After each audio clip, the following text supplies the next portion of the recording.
Hello, my name is Cindy. Today we're going to talk about how to make your own homemade cornucopia. A cornucopia from bread dough is a great centerpiece for your holiday table. You will need bread dough, foil to make a cone, and non-stick cooking spray. You will use the foil to make a cone.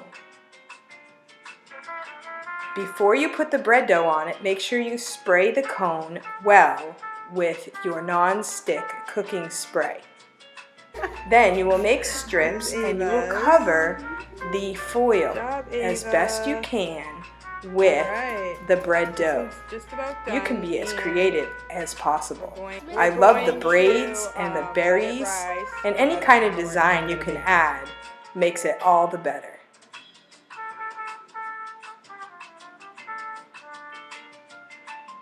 This is my completed project.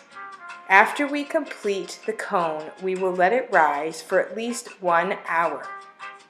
Then we will give it a nice egg wash and we will bake it at 350 degrees for about 20 to 30 minutes.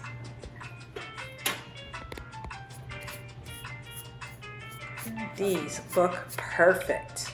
I can't wait to use these for my Thanksgiving table. After they bake, they will look a beautiful golden brown.